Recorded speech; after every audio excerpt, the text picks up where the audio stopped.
the law may not be comfortable. Let's look quickly at the political implications across various states where you have these court cases. You know, when you look at what is unfolding in Imo State, for example, where the party has come out clearly to essentially forward the name of Senator Hope Uzodinma as the governorship candidate of the party in Imo State. Obviously, the son-in-law and chief of staff, or former chief of staff to Governor Rochas Okorocha, Uche Nwosu, has gone to court saying that he is going to retrieve what he calls his stolen mandate. You have that kind of a situation unfolding, and some say that the position of the leadership of the party before the president made his position known was going to ensure that those that did not withdraw their cases were essentially disciplined or perhaps even expelled from the party, potentially ending the crisis.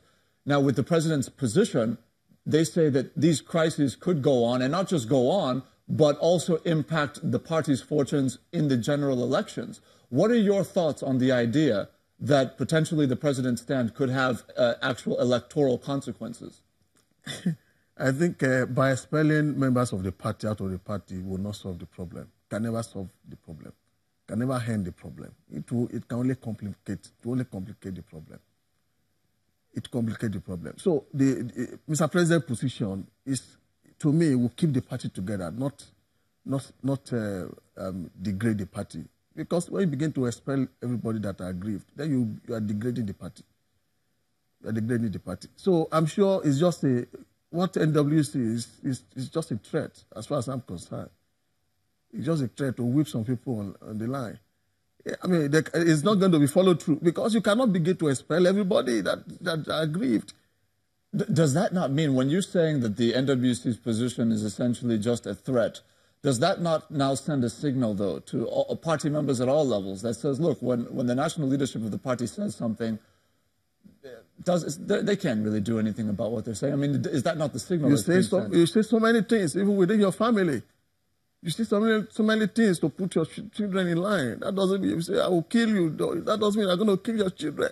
If you do this again, I'm going to kill you. It's not that he's going to kill your children.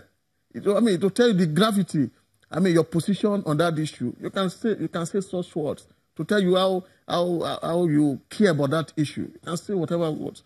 So for the party to say, we are going to expel you, we are going to do this, they are telling you that we hold strongly that everybody must put the party interest first. I mean, how important it is for the party, for them to put the party interest first. They can say that. But I don't see the party following it through. You can't expel Kurosha out of this party.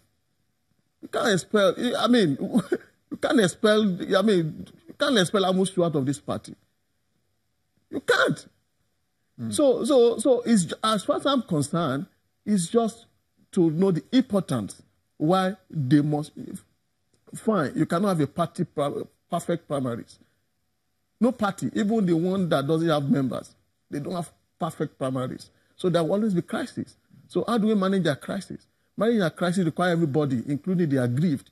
The natural next question in view of that is, in your view, has the national leadership of your party, under the chairmanship of Comrade Adams Oshomole, become too heavy-handed in its approach to its relationship with its members? When you talk about what has just happened in some of the previous utterances that have been made against senior members of the party or between senior members of the party, is there a problem with heavy-handedness amongst the leadership of your party?